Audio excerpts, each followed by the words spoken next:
Bows, TKOs, yeah. Bows, TKOs, we got bows, TKOs, yeah. Bows, TKOs, we got bows, TKOs, yeah. Bows, TKOs. Bows and TKOs, we are live. Episode 17. I'm your host, Shane Gillette, and I'm fired up today, man. I work in the world of sales. Sales definitely ups and down, mountain peaks and valleys. But sometimes things just go right, and it just boosts your fucking energy, and I'm feeling it on this beautiful Thursday afternoon. But besides that, I've been doing Sober October. I know it's only the 5th. Maybe a mix of Sober October, good sales fortune, good gratitude, faith, and vibes, man. Let alone this sports weekend, you got amazing things going down.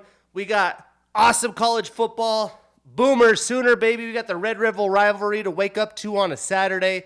Early Sunday morning football in London, Steelers, Ravens. I mean, there's just so much going on. The UFC is back. 1 week off is enough. We got Bellator, 300. We got some fights booked. We got Contender Series action. I mean, what a show. Episode 17, again, on this beautiful Thursday afternoon in the Valley. And it's also playoff baseball. I got to go this past weekend to a Diamondbacks game. Plan on going to Diamondbacks playoff game against the Doyers. Game 3. They may only host one. They could host 2, but I want to go check one out. So lots of things that are happening in the sports world, and your boy ain't mad about it. But let's jump into the MMA world. We got some fights that have been announced. We have Casey O'Neill, Ariane Lipski at UFC 296.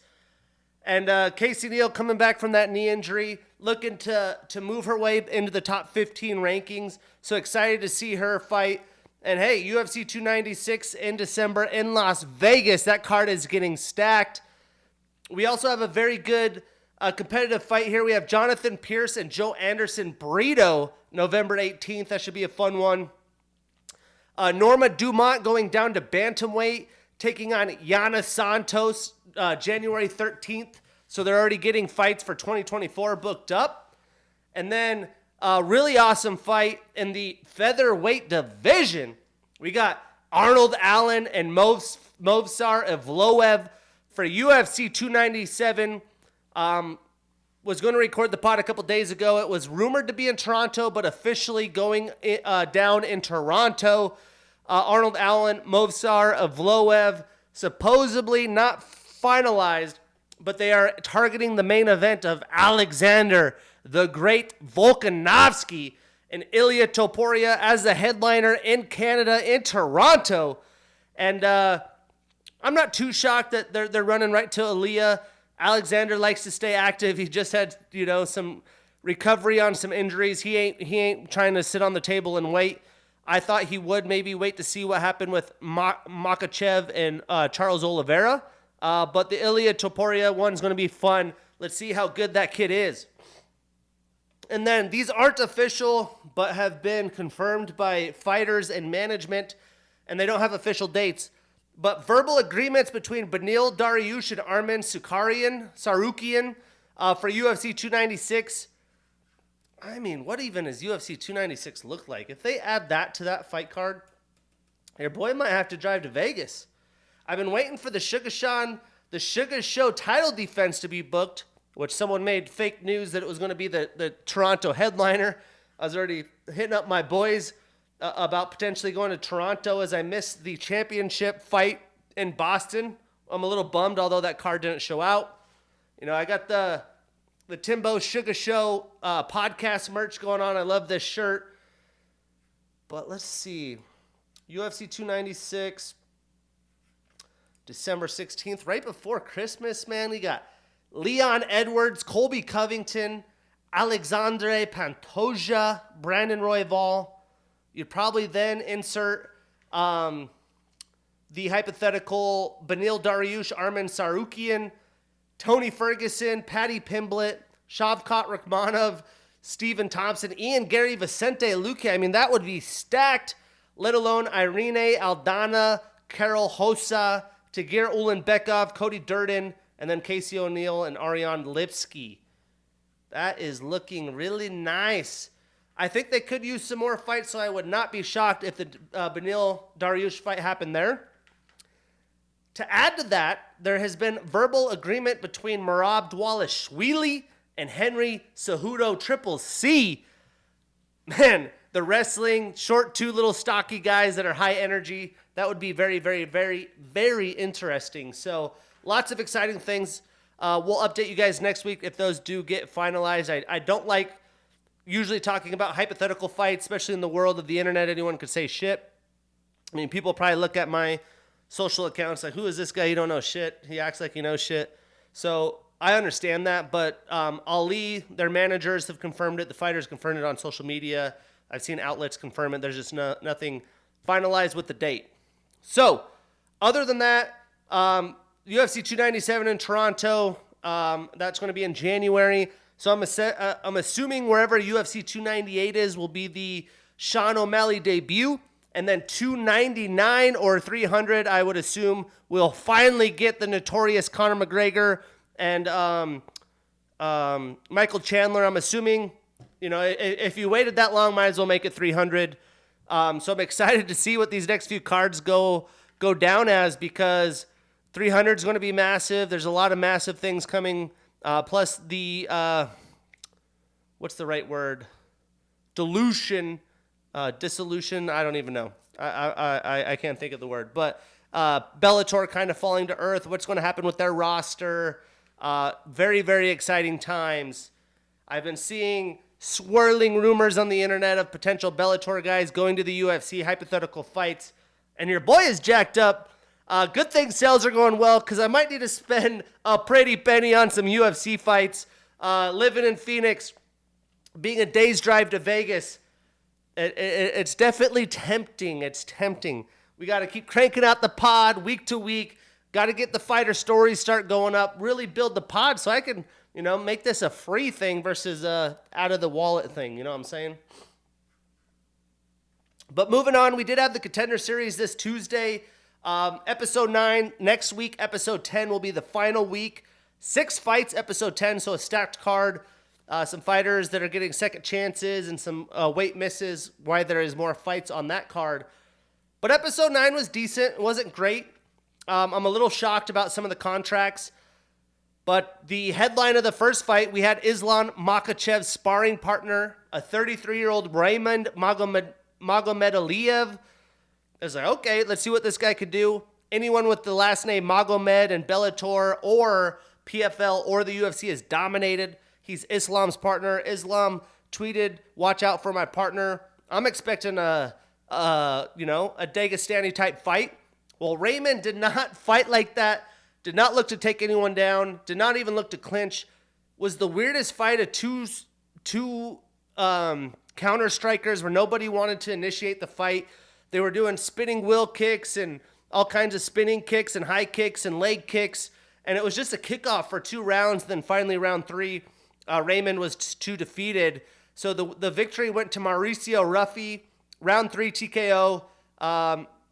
Basically chopped that leg out under Raymond, his front left kick. That calf was brutalized. You could see a huge welt there, and was able to get on top of control, and Raymond was gassed. I mean, he's 33 years old, probably has a ton of miles on him, been in those Khabib and Islam boot camps. You could just tell, it wasn't going to end well. Ruffy, all he had to do was get up and land some ground and pound. Raymond had no energy, couldn't go anywhere, so TKO finish. Welcome to the UFC, Mauricio Ruffy. And then this damn fight. We had Jose Daniel Medina and Magomed Gadzhisulov. Both fighters getting contracts, although it was a unanimous decision, 30-27 on all 3 scorecards, and it was a terrible fight. Basically, Magomed dominated Jose Daniel Medina. Jose, great story, looked out of shape, probably could cut a weight class.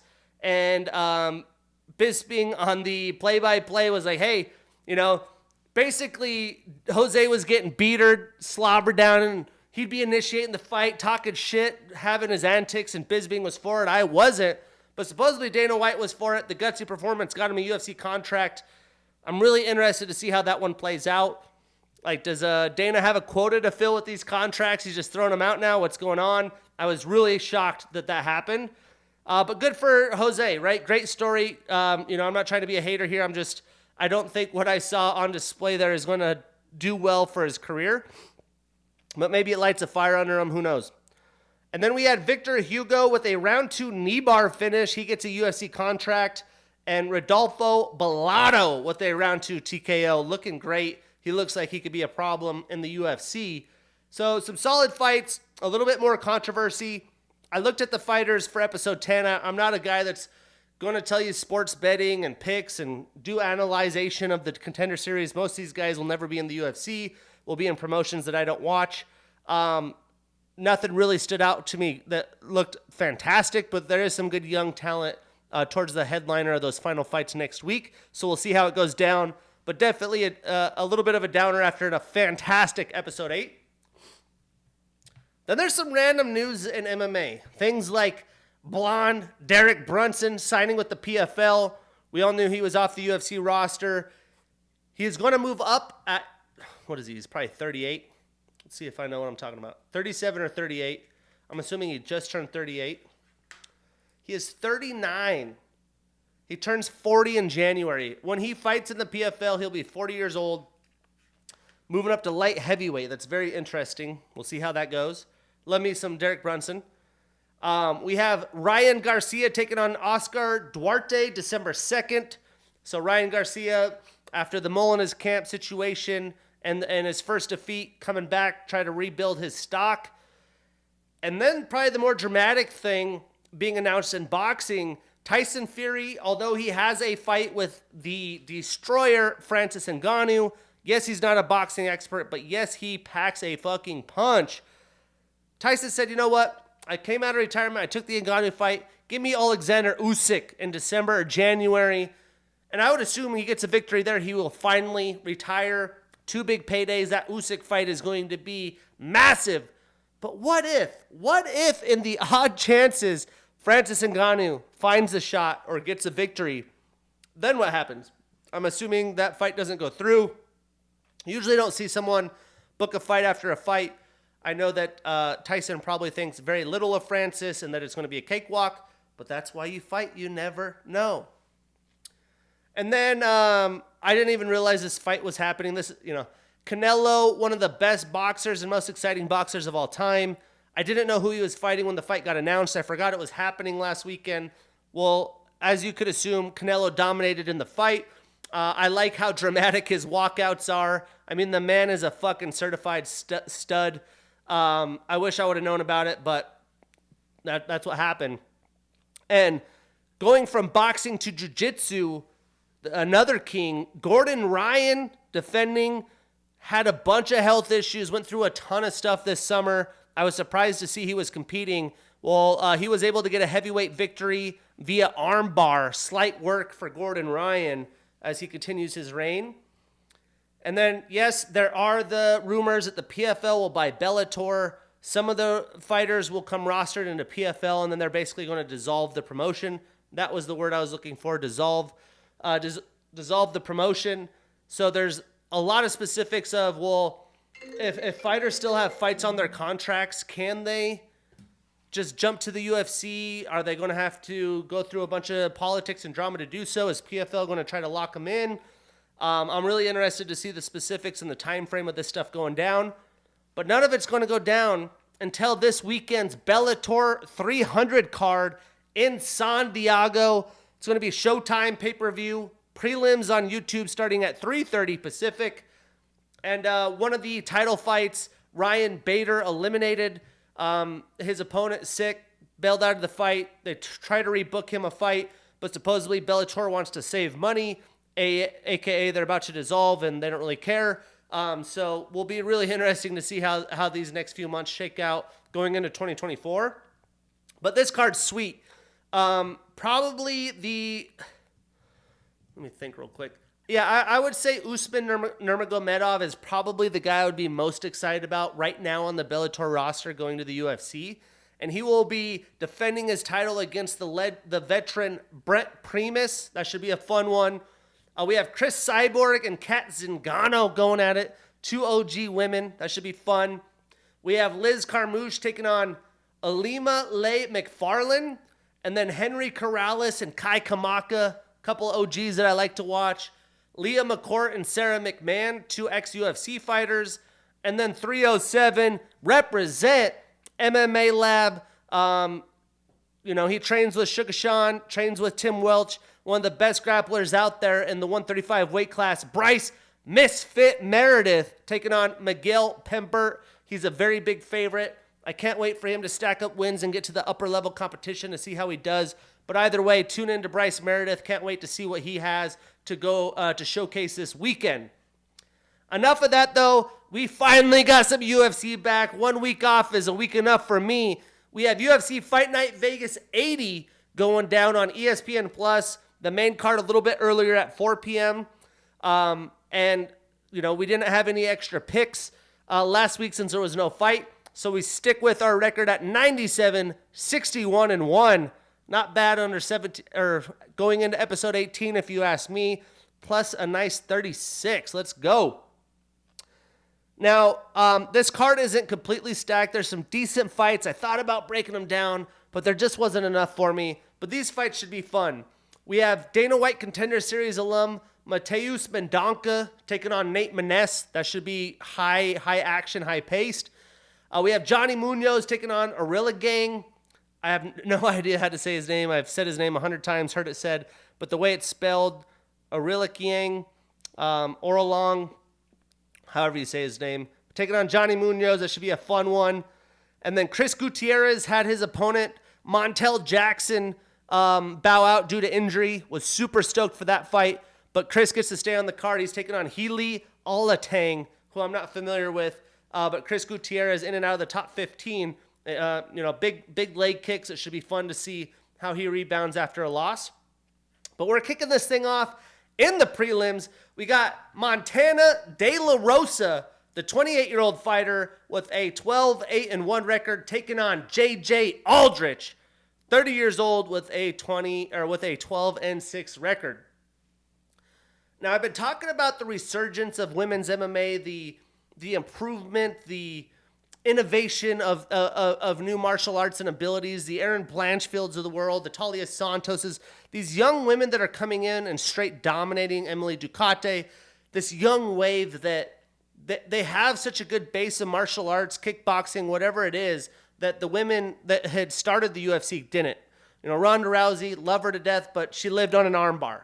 Like one move, right? She is a judo person. Now these girls are so well trained. Looking at this fight, it's just crazy that they're not even 30 yet. These two women have been UFC veterans and have been around for quite some time, and they were kind of that first wave of young talent getting in, but I still think they haven't showed the best versions of themselves. So when it comes to the stakes of this fight, I think it really means everything. It might mean the UFC future for these women. This is a great fight between two veterans in their primes, really looking to push into that upper level. They've had chances before, haven't taken advantage. This is a huge fight. When we break it down, Montana trains out of Team Elevation. There's Elevation Fight Team and Team Elevation. She's Team Elevation. She has a brown belt in BJJ. She is a Ultimate Fighter, Legacy FC, and LFA alum. She's been around. She is on a 2-fight losing streak, and she hasn't won since June of 2021. Again, this fight means a lot. You may look at that like, wow, she hasn't, won since 2021, couple of fight losing streaks. She hasn't been active. I really think she's been working on her craft. She lost to Tatiana Suarez, savage, via guillotine choke. Lost to Macy Barber, right? She's that future wave, nicknamed the Future. She beat Ariane Lipsky. That's a good win. She had a majority draw against Mayra Bueno Silva. Silva was deducted a point that made it a draw from grabbing the fence. Still battled with her for 3 rounds. She lost to Vivian Araujo in 2020. So, she's been around. She's fought Andrea Lee, Rachel Ostovich, Cynthia Cavillo in LFA, Mackenzie Dern in Legacy FC. So we're really going to see the best versions of themselves, and I really think she's really been trying to perfect her craft. And 8 of her 12 wins are via submission. And the same thing could be said for JJ. She trains out of the other team, Elevation Fight Team. She has a 3rd degree black belt in Taekwondo. She has a brown belt in BJJ. She is on a 1-fight winning streak, and she is 2-2 since 2022. She's been a little bit more active with mixed results, but really hasn't fought the same level of competition that Montana has. And she is an Invicta alum. So I think Montana is going to be the better all-around fighter with the jiu-jitsu, with some clinch capabilities, with the striking. But JJ is a dog. She's tougher than hell. I could see her battling hard and pushing the pace to look to outscore Montana. She's going to pour on the volume. Both women definitely have struggled against the best in the division. They have some quality wins. The time is now. I'm not putting this on a parlay, but I am picking Montana De La Rosa in this one.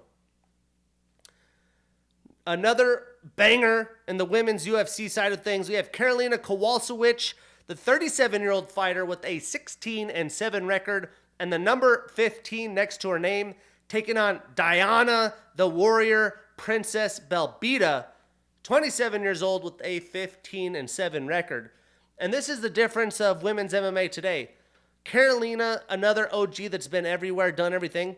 Her record is 16-7. She's 10 years older than the Warrior Princess. And Diana has one less pro fight, 15-7. So you can see the difference of how things have transpired over the years.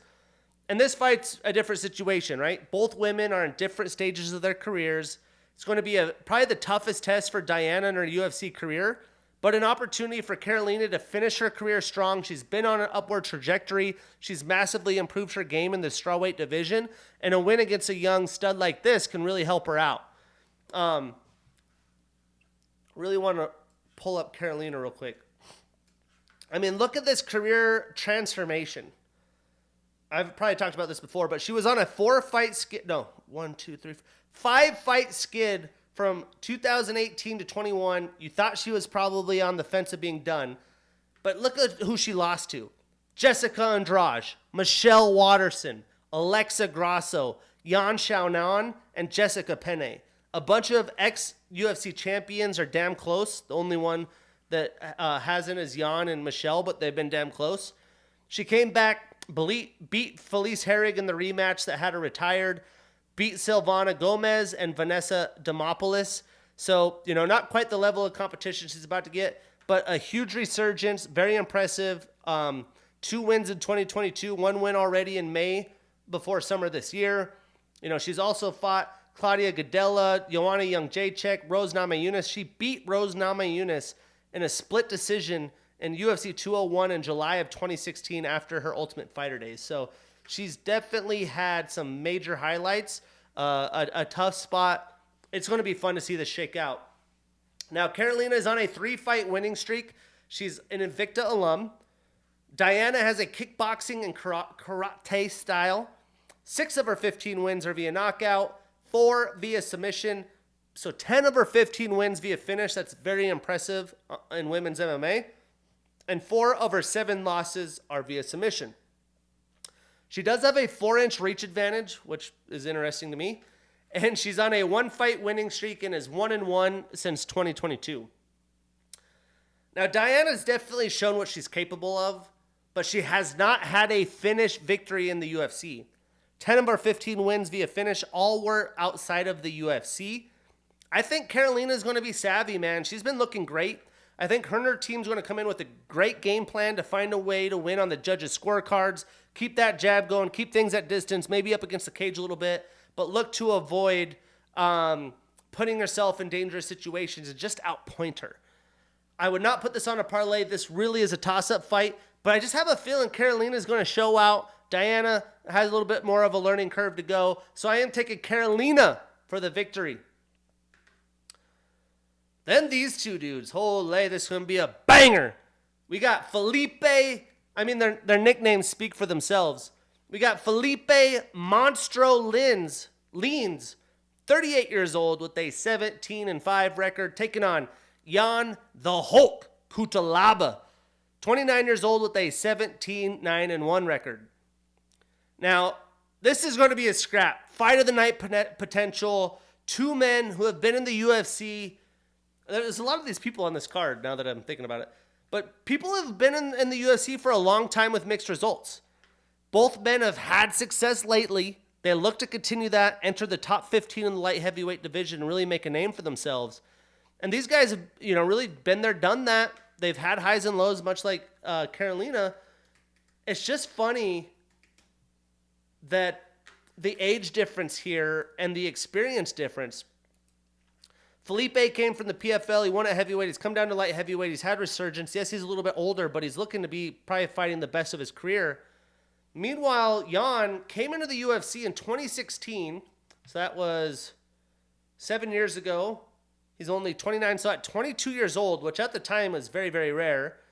He didn't have the honestly, like, huge promotions that he fought in before the UFC. He was in WWFC Cage Encounter, stacked up a bunch of wins, no names that I'm familiar with. But coming in the UFC, lost to Misha Serkinov when he was in his prime, lost to Jared Cannonier, had a couple wins, lost to Glover Teixeira, beat Khalil Roundtree Jr. in 2019. That's a massive win via TKO, elbows via TKOs, bows and TKOs. Lost to Magomed Ankalaev twice, both via knockout in the first round.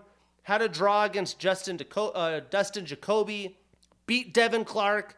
Lost to Ryan Spann. Lost to Johnny Walker. Lost to Kennedy and Shekoku. And beat Tanner Bozer. I mean, he's fought all the dudes. It's his time now. You got to get a win against Felipe. And your career is right where you want it to be in your prime, which is crazy to think with that much UFC experience. Now, breaking it down, Felipe trains out of ATT. He has a black belt in BJJ. He's a Bellator and PFL alum. And again, he was the $1 million heavyweight PFL champ, I think 2018, off the top of my head. He's on a 3-fight winning streak. 9 of his 17 wins are via knockout. 4 of his 5 losses are also via knockout. And he does have a 3-inch reach advantage. Now, Jan is an orthodox fighter. He trains out of the MMA Factory. He's on a 1-fight winning streak and is 1-3 since 2022. Just went through his record. 13 of his 17 wins are via knockout, and 4 of his 9 losses are via submission. I think it's Ian. I've been saying Jan, but he's just now entering his prime. Has that long resume. Fighting another power striker per usual. Both guys full of confidence, especially Felipe since he's come down to the light heavyweight division. I believe this is going to be a banger. Again, fight of the night potential. I do believe, though, that the Hulk is going to come out like the Hulk, aggressive, looking for a finish. And we'll see if Monstro can really withstand that early barrage. If he can, it's really going to be interesting. But I have a feeling the younger Kutalaba is going to find a way to victory. I'm not putting this on a parlay, but I am taking the Hulk in my picks, which I will post tomorrow after weigh-ins. Always do your picks after weigh-ins, especially if you're betting. Cards get bounced, missed weights. You can look at the videos, see how people look. Sometimes there's just a lot of detail there. I like to make them after Friday, and I'll post them in social media after the weigh-ins at Bows and TKOs, Twitter, Instagram. You know the deal. Now in the main card, we got Alexander the Great Ape Hernandez, 30 years old with a 14-6 record, taking on Bill Senor Perfecto Algeo, 34 years old with a 17-7 record. Now, this is a fantastic featherweight matchup of two men in their primes looking to consistently stack up some wins. They usually get a win, a loss, a win, a couple losses. They got to keep that momentum going, and they're going to kick the main card off right. I'm excited for this fight. Now, Alexander trains out of Factory X. He has a blue belt in BJJ. He is an RFA and LFA alum. He's on a 1-fight winning streak and is 1-2 since 2022. 6 of his 14 wins are via knockout, and 3 of his 6 losses are via knockout. So to knock out or to be knocked out. Bill has a black belt in BJJ. Two of his last 3 fights have been fight of the night or performance of the night. He's showing up. He's showing out, getting that payday. He's on that one-fight winning streak. He is 3-1 since 2022. He's been active. He's on a roll. Again, he's in his prime. He's feeling himself. 7 of his 17 wins are via submission. And he has quite the resume coming into the UFC. He's a Cage Fury, World Series of Fighting, and Dana White Contender Series alum. He was also a Ring of Combat alum with 2 successful title defenses as a former champion. Now, Alex has some impressive wins. He really does. He usually wins in a dogfight with back-and-forth striking. He's very durable, hits hard. He's only 30, which is wild. I just don't think Bill is going to let the fight go that way. I think he's going to look to get the fight down to the octagon, get his BJJ going. Alex is definitely going to have an explosive advantage, and he really needs a win here versus the veteran. For that reason, he's got the slight edge for me. I am taking the Great Ape, but I am not putting him on a parlay. These are some very, very paper-thin fights here to pick. As I say that, the next few maybe not. Moving on, we have Drew Dober. Not his official nickname. A lot of people have been bringing up. I say let's trademark it. Drew the Crimson Chin Dober. 34 years old with a 26-12 record. Taking on Ricky the Gladiator Glenn. 34 years old with a 22-7-2 record. Now, to be honest, this fight caught me off when I saw it was announced. Drew's definitely fought a lot stiffer competition than Ricky. Ricky's on a skid. He hasn't had a quality win since 2017 and has had some time off. But breaking it down, Drew trains out of Elevation Fight Team. He has a brown belt in BJJ, a black belt in Taekwondo. 5 of his last 8. Let me repeat that. 5 of his last 8 fights have been fight of the night or performance of the night. The Crimson Chin, he's called that for a reason. Man, he shows up, puts on a damn show. He is a Bellator, Titan FC, and Ultimate Fighter alum. He had last year's 2022 Round of the Year versus Terrence McKinney. That shit was bonkers. He's tied with, this is Drew Dober right here. That's why he's a fan favorite, and I'm tuning in every damn time he steps in the octagon. He is tied with Dustin Poirier for the most knockouts in UFC lightweight history. He's on a 1-fight losing streak, and he is 3-1 since 2022. 13 of his 26 wins are via knockout, 6 via submission. So 19 of his 26 wins are via finish, and 4 of his 12 losses are via submission. Now, Ricky has a wrestling, boxing, and BJJ background. He has a brown belt at BJJ. He's a World Series of Fighting former champion and a King of the Cage alum. He is on a 1-fight losing streak. He also had a draw in 2021, and he didn't fight in 2022. 13 of his 22 wins are via knockout, and he does have a 4.5-inch leg reach advantage. Yeah, maybe he uses some kicks and looks to use that leg reach, but I think Drew is going to have a massive striking advantage. I assume Ricky's going to try to leverage his wrestling, get Drew down, control him. People have showed that's a good path to victory for Mr. Dober, but I ain't betting on it. I'm taking Drew Dober. We put him on that parlay. We marking that ish down, and we getting that bread. Moving on. We got Alex the Great White Morano, 33 years old with a 23-8 record, taking on Joaquin the New Mansa Buckley, 29 years old with a 16-6 record. This is another fun fight. Buckley has moved down to welterweight. He is definitely getting a fighter who is in the middle of his prime, full of confidence, and has looked very good in his past few fights. Breaking it down, Alex is an orthodox fighter. He has a 2nd-degree black belt in BJJ, a black belt in Taekwondo. He's a Legacy FC alum and former champion. He's on a 1-fight winning streak and is 5-1 since 2021. 7 of his 23 wins are via submission, 6 via knockout, so 13 of his 23 wins via finish. Now, Buckley had the 2022 Knockout of the Year against Impa Kasagane, And that really was the viral moment that boosted this guy's career. One of the most fantastic, spectacular knockouts you can see. He is a Bellator and LFA alum. He is on a 1-fight winning streak and is 3-2 since 2022. 12 of his 16 wins are via knockout. 4 of his 6 losses are via knockout, to knock out or to be knocked out. And he does have a 4-inch reach advantage. But man, is this one hell of a fight? I've gone back and forth on this one. Alex is smooth with his defense. He's tricky to really come in and catch. I think that's going to cause frustration from Buckley.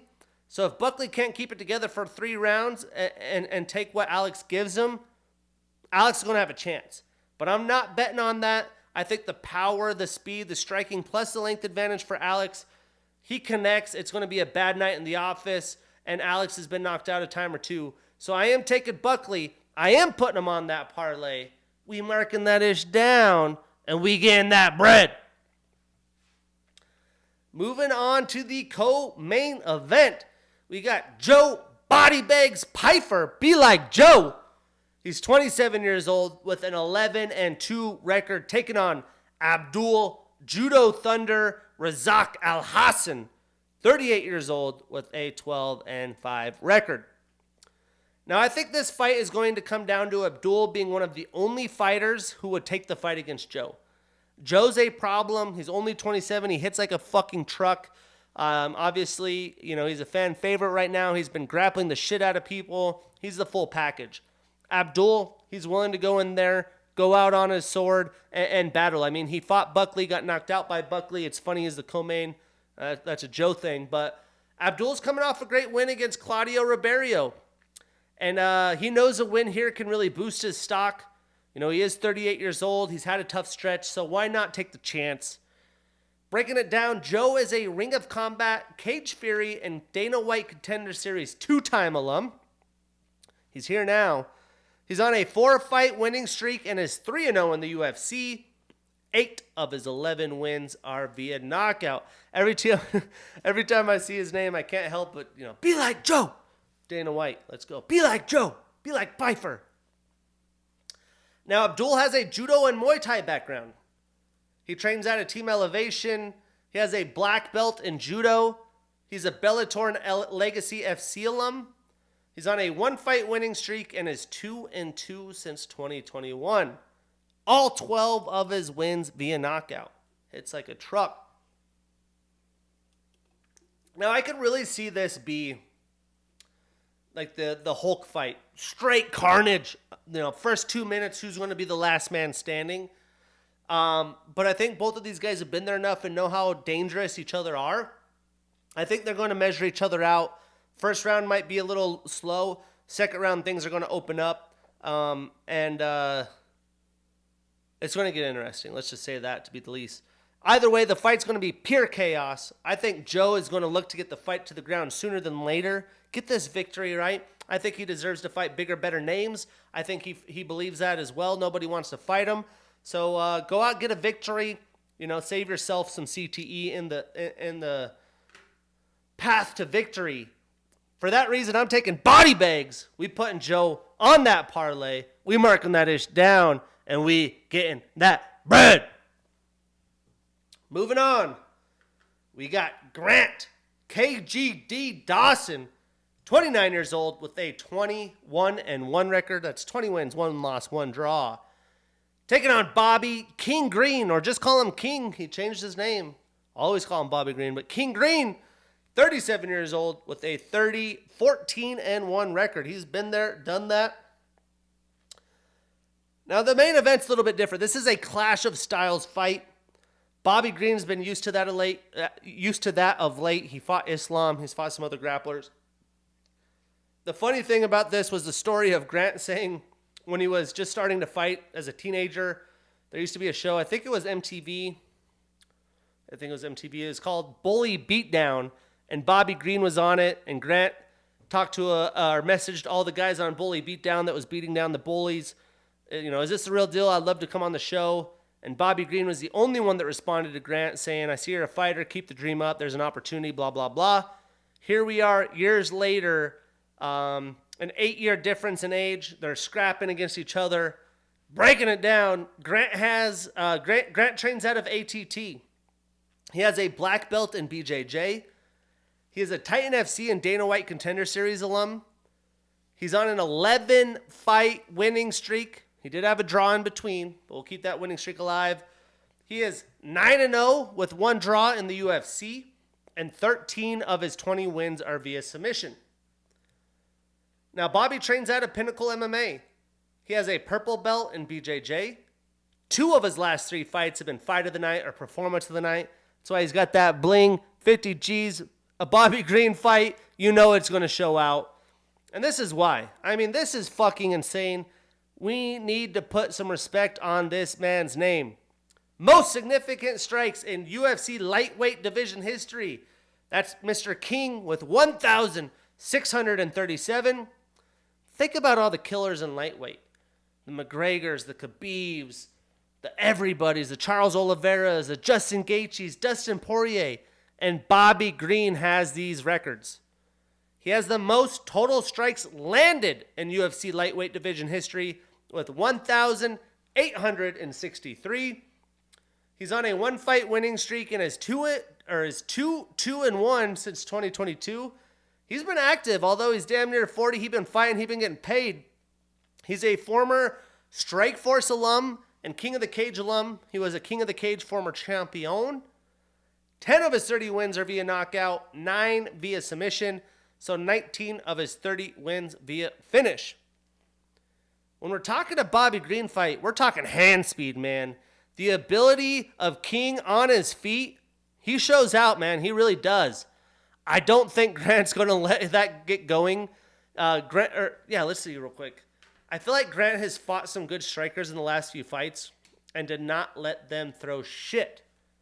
Which, you want to win, that's what you got to do. Yeah, Demiraz Mugalov, he did not let him throw at all. I guess that's the only one. But his last one, a true striker, and he literally was relentless with the takedowns. I expect a lot of the same here. For that reason, if you can't hold Bobby Green down, it's going to be interesting. And we'll see what Grant could do on the feet. I just don't think it's going to happen. Hopefully Bobby's ready for that. Bobby's hoping he could get a little scrap going. Grant's not going to let that happen. For that reason, I'm taking KGD. I am putting him on that parlay. We marking that ish down, and we getting that bread. But I'm glad the UFC's back. Bellator, UFC, Saturday football, playoff baseball. Sports fans rejoice. Cheers to you. I'll be drinking water. Sober October. It is what it is. But next Saturday, we have another Apex card, 4 p.m. Pacific start. Another ESPN Plus. It's football season. They ain't getting the ESPN pay-per-view or non-pay-per-view events. But this one's going to be fun. It's a little bit deeper. The main event, whoo-wee! We got Sadiq Youssef and Edson Barboza. I'll be breaking that down next week. I'm your host, Shane Gillette. See you next week.